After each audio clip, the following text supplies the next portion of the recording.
ప్రజలకు మెరుగైన వైద్యం అందించడం కోసమే పీపీపీ పద్ధతిలో అన్నమయ్య జిల్లా మదనపల్లిలో మెడికల్ కళాశాల ఏర్పాటు చేయడానికి రాష్ట్ర ప్రభుత్వం నిర్ణయం తీసుకోవడం జరిగిందని రాజాపేట పార్లమెంట్ అధికార ప్రతినిధి ఆర్జే వెంకటేష్ స్పష్టం చేశారు. శనివారం నిమనపల్లి సర్కిల్ నందు స్థానిక టీడీపీ కార్యాలయంలో ఏర్పాటు చేసిన విలేకరుల సమావేశంలో ఆయన మాట్లాడుతూ మదనపల్లి మెడికల్ కళాశాల విషయంలో ఎమ్మెల్యే రాజీనామా చేయాలని బీఎస్పీ రాష్ట్ర అధ్యక్షులు బందెల గౌతమ్ కోరడం హాస్యాస్పదమన్నారు. ఈ మేరకు ఆయన చేసిన వ్యాఖ్యలను ఆర్జే వెంకటేష్ ఖండించారు. గతంలో ఎన్డీఏ ప్రభుత్వం ప్రతి పార్లమెంట్ నియోజకవర్గానికి ఒక్క మెడికల్ కళాశాలను ఏర్పాటు చేయాలని, ఇందులో కేంద్రం 60%, రాష్ట్రం 40% వాటాతో పాలసీ తెస్తే రాష్ట్ర వాటా నిధులను విడుదల చేయడంలో జగన్ ప్రభుత్వం విఫలం చెందడమే కాకుండా కేంద్రం ఇచ్చిన నిధులతో అరాకొరా భవనాలు నిర్మించి మౌలిక సదుపాయాలు సిబ్బందిని నియామకాలు చేయలేకపోయిందన్నారు. దీంతో కాకినాడలో 2వ ఏడాది తరగతులు అద్దె భవనాలు నిర్వహించే దుస్థితి వచ్చిందని ఎద్దేవా చేశారు. గత ప్రభుత్వం 17 మెడికల్ కళాశాలలు తెస్తే వాటిలో కేవలం 5 కళాశాలలకు మాత్రమే అనుమతులు ఇచ్చారని గుర్తు చేశారు. ఎన్నికల ముందు వైసీపీ అధినేత జగన్ మెడికల్ కళాశాలల పేరుతో డ్రామా ఆడారన్నారు. అదే తెలంగాణ ప్రభుత్వం అప్పట్లో విజయవంతంగా మెడికల్ కళాశాలను ఏర్పాటు చేసుకుందన్నారు.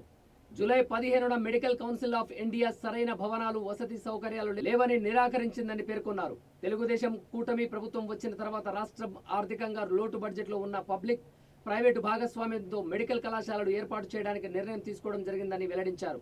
కేంద్రంలో ఎన్డీఏలో, రాష్ట్రంలో కూటమి ప్రభుత్వంలో పీపీపీ పద్ధతిలో మెడికల్ కళాశాలలు ఏర్పాటు చేయడం వలన ప్రజలకు మేలు జరుగుతుందన్నారు. ఇప్పటికే మదనపల్లెలో 100 పడకల జిల్లా ప్రభుత్వ ఆసుపత్రి ఉన్న మెరుగైన వైద్యం కావాలంటే తిరుపతి, బెంగళూరు, చెన్నై వంటి దూర ప్రాంతాలకు వెళ్లవలసి వస్తుందని, ఈ పరిస్థితుల్లో మెడికల్ కళాశాల సేవలు అందుబాటులోకి వస్తే ఇక్కడే వైద్యం పొందే అవకాశం కలుగుతుందని వివరించారు. మదనపల్లెలో బహుజన సమాజ్ పార్టీ రాష్ట్ర అధ్యక్షుడు మదనపల్లె మెడికల్ కాలేజీ విషయమే మాట్లాడుతూ మదనపల్లె శాసనసభ్యులు షాజహాన్ బాషా గారిని రాజీనామా చేయాలని ఏదైతే డిమాండ్ చేశాడో దానిని తెలుగుదేశం పార్టీ తీవ్రంగా ఖండిస్తూ ఉంది. నిజానికి మెడికల్ కాలేజీలు ఇవ్వాలన్నది ఎన్డీఏ పాలసీ.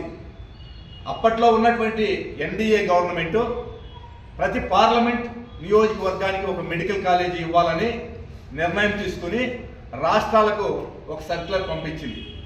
దానిలో భాగంగా 60% కేంద్ర ప్రభుత్వ గ్రాంటు, 40% రాష్ట్రాల వాటాగా నిర్ణయించి భాగస్వామ్యంతో మెడికల్ కాలేజీలు నిర్మాణం చేయాలని చెప్పి సంకల్పించింది. దాని ప్రకారం మనకు కేంద్ర వాటా మొత్తం కూడా రాష్ట్ర ప్రభుత్వానికి విడుదల చేసింది. రాష్ట్ర ప్రభుత్వ వాటా అయినటువంటి 40% రాష్ట్ర ప్రభుత్వం ఇచ్చుకోలేక ఏదైతే కేంద్ర ప్రభుత్వం ఇచ్చిందో ఆ గ్రాంట్తోనే అరాకొర బిల్డింగులు నిర్మించి కేవలం మెడికల్ కౌన్సిల్ ఆఫ్ ఇండియా 5 కాలేజీలకు మాత్రమే పర్మిషన్ ఇచ్చింది.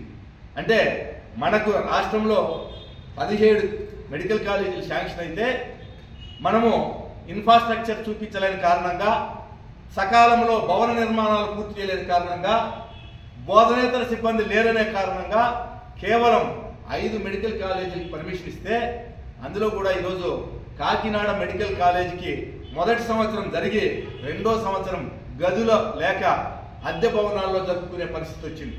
అంటే జగన్మోహన్ రెడ్డి ప్రభుత్వం కేవలం ఎన్నికల ముందు డ్రామాలు ఆడింది తప్ప, ఏది మన బీటీ కాలేజీకి మిథున్ రెడ్డి గారు చెప్పారే జీవో ఇచ్చేసా, యూనివర్సిటీ చేశాను, ఆ విధంగా ఈ మెడికల్ కాలేజీలకు డ్రామాలు ఆడారు. ఎల్ఓసి అంటే అనుమతి తెచ్చుకోవడంలో విఫలమయ్యారు. అదే తెలంగాణ ప్రభుత్వం సక్సెస్ అయింది. ఆ ప్రభుత్వం అక్కడ బ్రహ్మాండంగా మ్యాచింగ్ గ్రాంట్ ఇచ్చి ఆ మెడికల్ కాలేజీలకి అనుమతి తీసుకుని ఈరోజు అక్కడ బ్రహ్మాండంగా రన్ అయ్యే పరిస్థితి ఉంది. అదే ఆంధ్రప్రదేశ్లో జగన్మోహన్ రెడ్డికి ఉన్నటువంటి కేసుల కారణంగా ఆయన గట్టిగా ఒత్తిడి తేలేకపోవడం, కేంద్రంతో ఫైట్ చేయలేకపోవడం, దాని మూలంగా ఎక్కడ కూడా అరాకొరా బిల్డింగ్లు ఎక్కడ ఉన్నాయో అక్కడే స్టాప్ అయిపోయాయి. కేంద్ర ప్రభుత్వం ఏదైతే డబ్బులు ఇచ్చిందో ఆ డబ్బులతో కట్టినటువంటి బిల్డింగుల కాడికి ఇచ్చి కాంట్రాక్టర్లకు డబ్బులు ఇచ్చుకోలేనటువంటి పరిస్థితిలో ఆ బిల్డింగ్లన్నీ కూడా స్టాప్ అయిపోయాయి. ఈ పరిస్థితిలో జూలై 15వ తారీఖు నాడు మెడికల్ కౌన్సిల్ ఆఫ్ ఇండియా విచారణ చేసి ఇక్కడ ఇన్ఫ్రాస్ట్రక్చర్ లేదని, వీటికి సరైనటువంటి బిల్డింగ్ వసతులు లేదని నిరాకరించారు.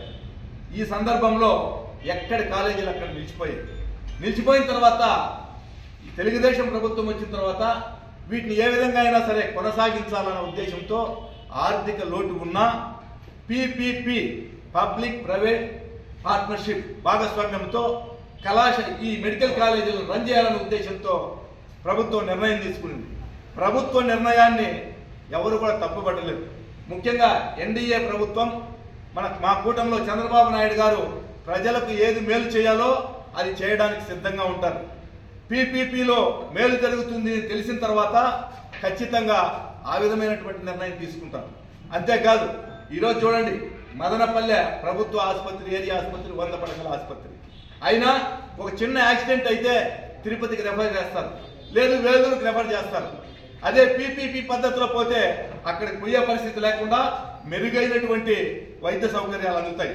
పైగా ఎన్డీఏ ప్రభుత్వం, మా కూటమి ప్రభుత్వం బడ్జెట్లో 4% నిధులు మంజూరు చేసింది. గతంలో కరోనా వచ్చిన సమయంలో జగన్మోహన్ రెడ్డి ఏం చెప్పారో తెలుసు మీ అందరికీ, అదేంతా బ్లీచింగ్ పౌడర్ తగ్గితే వెళ్ళిపోతుందన్నాను. కోర్టు చెప్పింది చనిపోయిన ప్రతి ఒక్కరికి 50,000 రూపాయలు ఇవ్వాలని చెప్తే దాన్ని కూడా ఇవ్వకుండా ప్రజలకు మోసం చేసినటువంటి చరిత్ర జగన్మోహన్ రెడ్డి. వైద్య రంగానికి ప్రముఖంగా పెద్దపీట వేసి ఆదుకునేది మా కూటమి ప్రభుత్వం. కాబట్టి అపోహలంతా మానండి. ఏది కూడా మీరు వాస్తవ రూపంలో ఒక మార్పుకు నాంది పలికినప్పుడు స్వాగతించాలి. ఏదో ఉనికి కోసం ఆరాటంలో పోరాటం చేసి మేము ఉనికి కాపాడుకుంటామంటే ప్రజలకు ఎవరు దీన్ని నమ్మే పరిస్థితులు లేరు. ప్రజలకు ఏదైతే మేలు జరుగుతుందో అదే చేస్తుంది కూటమి ప్రభుత్వం, అంతేగాని వేరే కాదు. ఇంకపోతే మా నిస్సార్ అహ్మద్ గారు